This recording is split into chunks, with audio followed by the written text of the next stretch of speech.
因为他们不止腰带便宜啊，配件也才10几块而已吧，基本上跟我们现在那种动辄就要400、500块啊那种东西，真价差了快10倍左右啊。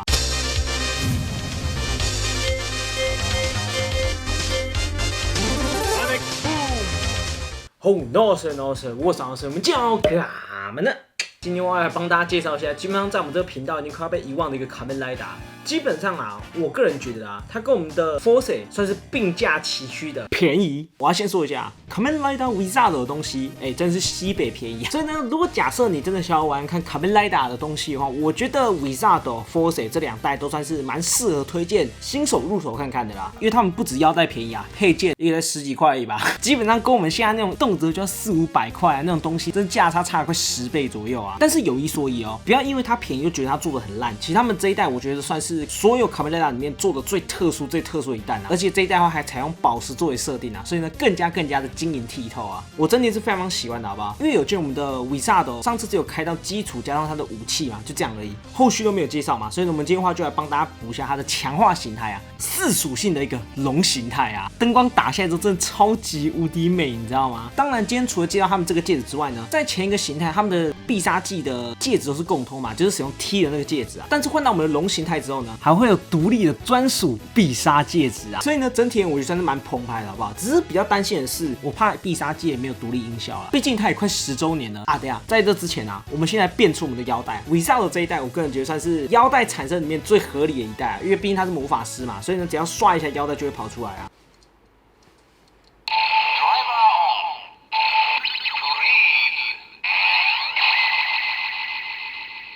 好了，各位，我们现在看到第一枚的一个火龙戒指啊，你会发现整个照光之下，宝石真的看起来晶莹剔透的、啊，非常之赞啊！我觉得临摹算是非常之好啊。硬要说什么缺点的话，就是如果你认真看，里面是可以看到一些发光元件的啊，这算是比较小遗憾点。因为呢，在原作中其实那些戒指都非常漂亮，但是如果你把里面上个银色底漆的话，基本上发光效果就不见了啦。跟大家讲个小知识，我们的 Wizard 它的脸部就是一颗宝石，如果假设他妈变身时，就会把这个面罩给拿下来，就会变成火龙形态的一个脸部啊。因为毕竟它是火龙嘛，所以你会发现它的面罩上面啊，基本上就看像是一个龙啊，那种龙的胡须啊，龙的那种线条鼻子啊，然后再加上它是属于超强化嘛，所以呢，它上面这边啊，宝石再多加一个金色的底座啊，让它看起来更加豪华、更加高级啊，以表示说它是属于一个超强化的一个戒指这样子，而非普通那种变身戒指啊。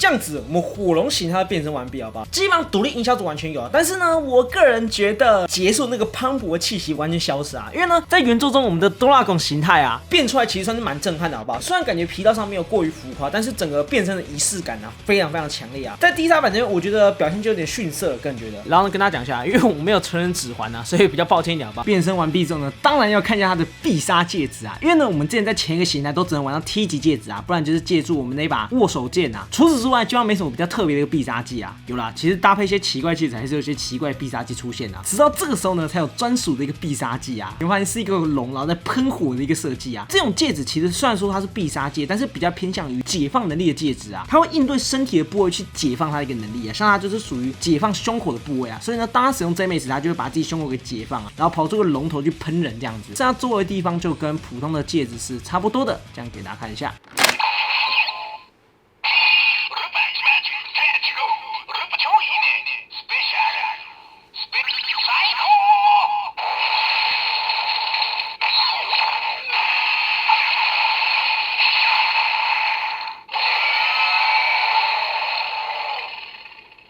这样子，我们的必杀技就方案完成了，包含解放的一个部分了。我觉得它后面那个龙火是非常不错，但是中间我觉得可以再拉长一点啊，就那个解放的那个流程啊，感觉可以再拖长一点啊，因为毕竟Wizard是这样慢慢飞起来，然后胸口这边再展开啊。必杀技部分也有点小遗憾，但是呢，音效上算是不错的，好不好？我觉得独立性上蛮强的。然后呢，我们再看我们下面一颗啊，土戒。土戒的话，它的宝石基本上采用黄色做一个设计啊。跟大家备注一下，基本上它的宝石形状是有差的哦。火焰的话，中规中矩，很均衡感觉的宝石啊，但是我们的土戒的话看起来特别方啊，毕竟土属性就是感觉比较硬一些啦，所以呢，他们这样设计我觉得算是非常合理啊。然后呢，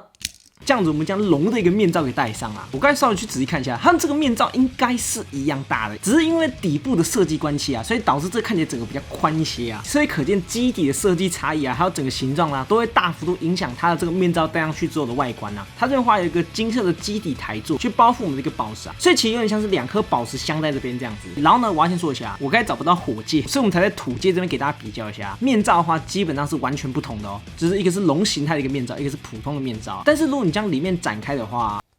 里面的基底应该是一样大的啦，差一点的话就在于上半部分龙形态这边改成金色，但是普通形态的话这边是银色这样子。所以呢，它们的基底应该都是一样的，只是差一点的话就在上面这边跟它的面罩这样子啊。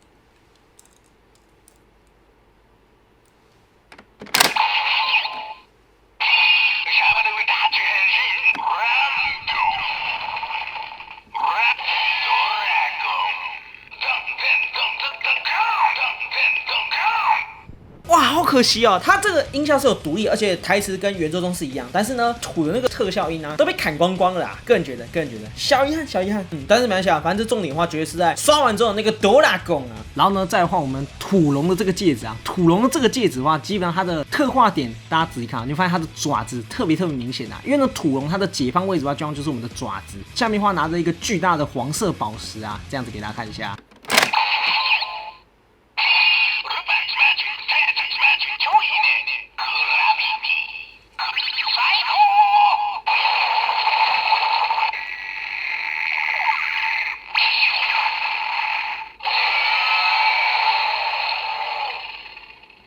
OK， 这样子我们就使用我们的必杀技啊。基本上后面一块一样是有龙吼，我以为龙吼只有火龙有，应该是等下后面几个都有。中间的必杀音效啊，我觉得算是有独立特化，因为你们要找其他独立特效的必杀技，除非在 CSN 啊，不然都被砍光光了。所以呢，整体我觉得必杀完全有区别，算是蛮棒的，好不好？还不错，还不错。再换我们的风戒啊，风戒的宝石的话就变得感觉比较锐利一些啊，你就发现就是属于那种倒三角的一个设计。把龙的面罩拿下来的话，差不多是长这样，给大家看一下。然后跟刚才一样，这边上面画一个镶金的底座。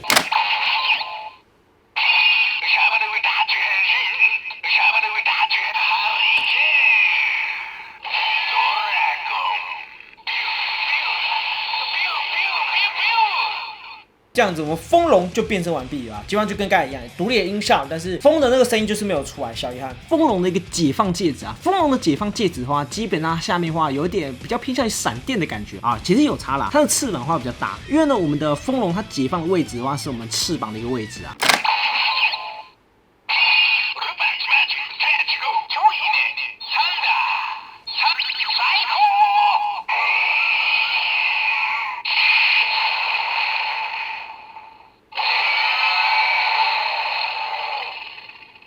这一话也一样，我觉得前面再多加一段，转出一个龙卷风，看起来更帅一点。再换我们最后一颗啊，水龙形态啊，水龙的话，基本上它的宝石就属于那种比较圆滑、比较圆润型啊，这样也比较符合水的一个设计啊。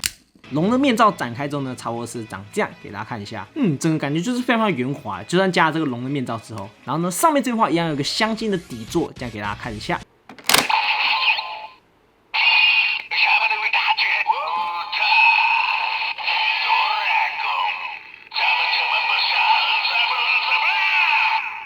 基本上它有独立的一个台词音，但是呢，特效音一样是没有搭载的。小遗憾就是没有那个水这样灌过去的声音啊。DX 版大家可能看太多，我们来稍微看看 SG 版本啊。SG 版本这个也蛮特殊，涂装做一个设计。这个话是我们水龙的一个必杀戒啊，它是水在更进阶嘛，所以呢，它就像是采用冰做一个设计啊。你发现这边画有一个结冰的一个标志啊。其实这种 SG 版还不错，虽然会阉割掉光芒的部分，但是呢，整个是非常漂亮的。但是我个人觉得这个比较可惜一点是，它没有把它的尾巴做个特化，因为呢，这个形态解放的位置就像是我们的尾巴的部分啊，所以呢，水戒总归来讲，我算是有一点小不满意啊，感觉应该是要特化一下，其他人都有自己特化的位置啊，但是水龙的话，感觉就是重点放在冰身上啦。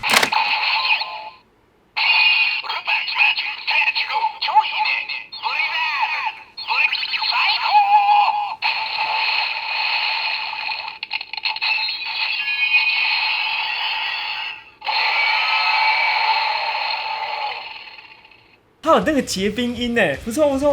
然后呢，你以为我们今天就这样结束吗？没有，好不好？我们今天还拿出2期的戒指来进行一个使用啊，因为呢，这算是剧中的一个特殊联动形态。他们有一次在跟敌方打架的时候呢，2期啊不小心用他的戒指刷到我们的维萨德啊，结果发现是可以移植过来的，所以导致他们2个在交换戒指进行一个使用啊。所以呢，我们就稍微来试一下好不好？看可不可以还原出剧中的一个音效。如果可以，那维萨德那真的是很神跟大家备注一下，到时候会有一个2期篇啊，所以戒指我们在这就不详细说明了，好不好？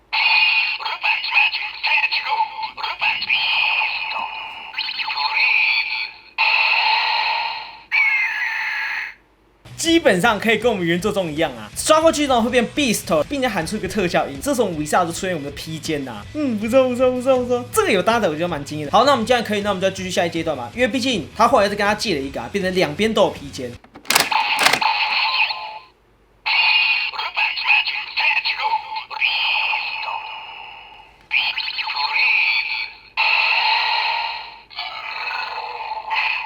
这2边他们发出来音效竟然是不一样的，傻眼！维萨德的戒指真的超级无敌美，打个光之后呢，看起来真是不同凡响啊，完全看不出来它是个单价只有10-20块的东西啊。然后呢，今天这些戒指我觉得整体也算是非常惊艳啊，结果每个都有独立的专属音效，尤其是必杀技的部分超扯。你看一下礼拜10吧，那必杀音效全部都被砍成这样，我想说10年前会不会也被砍光光？结果完全没有。都跟你搭好搭满，有啦，硬要说什么点感就是断点有点断得太快，还没有听够就结束了啦，这段比较小遗憾。但是呢，独立音效就是爽，好不好？所以呢，维萨德的 CSM 感觉应该不会这么快，我个人觉得，因为本身第一叉的素质就很好，然后呢再加上